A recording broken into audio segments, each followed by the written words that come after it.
Students, good morning. Class 9 exercise 4.1। देखिए 2 दिन से आप क्लास नहीं लग पा रही थी क्योंकि मेरी तबीयत ठीक नहीं थी, इसलिए हम आगे कंटिन्यू करते हैं। तो स्टार्ट करते हैं एक्सरसाइज 4.1 का। हमने सेकंड क्वेश्चन कर लिया था। 4.1 का नाम था हमारा, जो चैप्टर 4 हमने स्टार्ट कर रखा था उसका नाम था लीनियर इक्वेशन इन 2 वेरिएबल। ठीक है, तो हमने जो क्वेश्चन किया था वो सेकंड क्वेश्चन था। और जो लीनियर इक्वेशन जो 2 वेरिएबल की होती है वो इस फॉर्म की होती है ax plus D Y plus C is equal to 0, जिसमें हमारे पास x एंड y जो होते हैं 2 वेरिएबल होते हैं। अब तक आप 1 वेरिएबल के बारे में पढ़ते आए थे, अब हमें पढ़ना है 2 वेरिएबल के बारे में।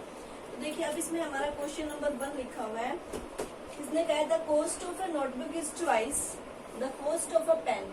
जो नोटबुक की कॉस्ट है वो कितनी है? पेन की कॉस्ट की 2 गुनी है। Write a linear in 2 variable, write a linear equations आपको लिखनी है in 2 variable to represent this statement. आपको स्टेटमेंट के साथ एक लीनियर इक्वेशंस को, 2 वेरिएबल की लीनियर इक्वेशंस को लिखना है। तो सबसे पहले देखिए इसने कहा है cost of a notebook is twice the cost of a pen. किसके बारे में इंफॉर्मेशन दी है कि जो नोटबुक है, नोटबुक की कॉस्ट है वो पेन की कॉस्ट की 2 गुनी है।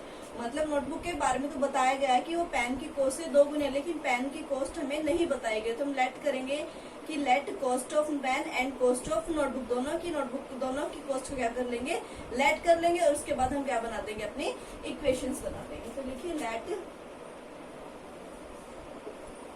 कॉस्ट ऑफ अ नोटबुक, हम मान लेते हैं cost of notebook is equal to X. दोनों की कॉस्ट को हमें क्या करना है? लेट करना है। And let cost of notebook and cost of a pen is Y. क्योंकि 2 वेरिएबल लेने तो अलग अलग डिफरेंट मान लिया हमने एक्स वाई। अब अकॉर्डिंग टू क्वेश्चन देखिए क्या कह रहा है कि cost of a notebook is, ठीक है, कॉस्ट ऑफ अ नोटबुक। इससे पहले का मैंने आपको जब आप 8th क्लास में पढ़ते तब बताया था कि इससे पहले का एक साइड में आता है, इसके बाद का हमें दूसरी साइड में लिखना था। कॉस्ट ऑफ अ नोटबुक, तो cost of notebook is X, is मतलब equal to twice the cost of pen. Twice means cost of pen का ट्वाइस।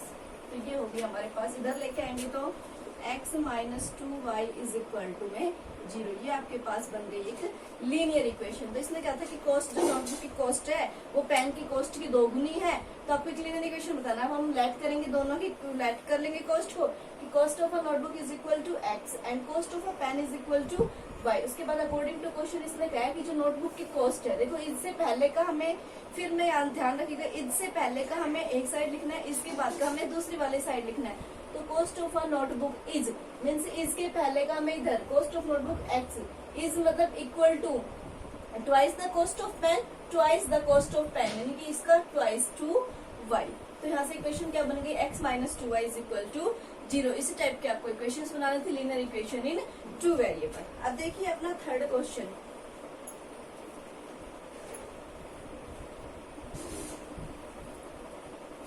थर्ड क्वेश्चन में लिखा है write each of the following as an equation in 2 variable. आपको क्या करना है, जो इक्वेशंस गिवन है इनको राइट करना है equation in 2 variable, linear equation in 2 variable की फॉर्म में आपको इनको लिखना है। तो देखिए आंसर इसका थर्ड का मैं फर्स्ट पार्ट आपको करवाऊं। तो फर्स्ट पार्ट में हमारे पास इक्वेशन है 3x plus 9 is equal to 0।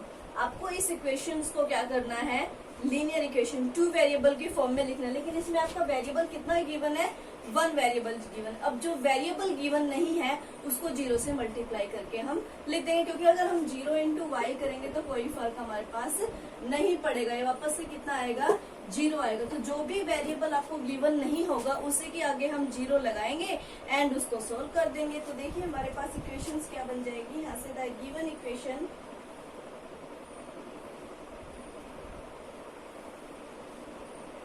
तो यहाँ से लिखेंगे the given equation can be written, the given equation can be written as, क्या लिखना है? The given equations can be written, इसमें लिख देंगे द गिवन इक्वेशन, कौन सी इक्वेशन है? 3x plus 9 is equal to 0 can be written as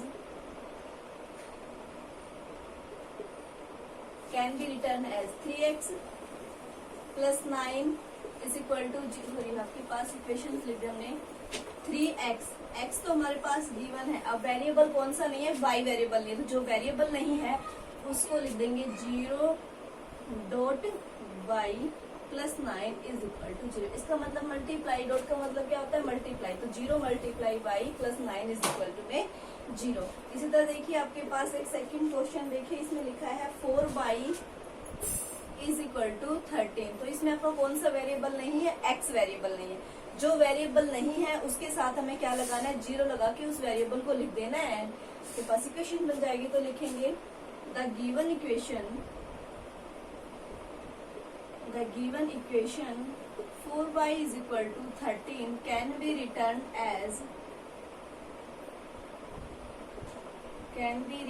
कैसे लिख सकते हैं हम इसको, 4y 0x plus 4y is equal to 13। हमें क्या लगाना था कि जो वेरिएबल नहीं है उसके साथ 0 एंड डॉट लगाते क्या इक्वेशन होती है वो लिख देंगे। तो यहाँ से क्या आ जाएगा 0x प्लस 4y।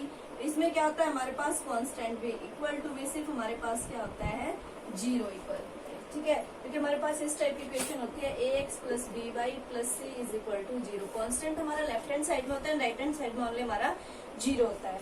उसके बाद आपका नेक्स्ट क्वेश्चन है कि the total cost of A mobile and a computer is ₹24,400। आपके पास कॉस्ट दी हुई है, टोटल कॉस्ट दी हुई है दोनों की, ठीक है। तो टोटल कॉस्ट हमारे पास है मोबाइल एंड कंप्यूटर। अगर मैं आपको बोलूँ कि भाई हमारे पास कॉस्ट 600 रुपए तो कंप्यूटर की है एंड आपके पास 400 रुपीज वो है, और टोटल कितना हो गया इसका 1000। तो इसी तरह एक की x है और दूसरे की y है और दोनों की कितनी हो गई कॉस्ट इतनी। हमें लेट करना, हमें नहीं पता है। इसमें तो पता था कि एक की कॉस्ट कितनी है, मोबाइल की कॉस्ट हमारे पास 600 है एंड कंप्यूटर की कॉस्ट 400 है एंड टोटल दोनों का गिवन है कितनी है 1000। लेकिन इसने कहा है कि cost of mobile and computer दोनों की कॉस्ट गिवन है और दोनों कॉस्ट गिवन नहीं है, लेकिन क्या गिवन है आपका टोटल गिवन है। तो हम लेट कर लेंगे, late cost of mobile and equation हमें इक्वेशन के रूप में लिखना है हमें। तो क्या लिख देंगे फोर्थ क्वेश्चन में कि let cost of mobile is equal to x and cost of computer is equal to y.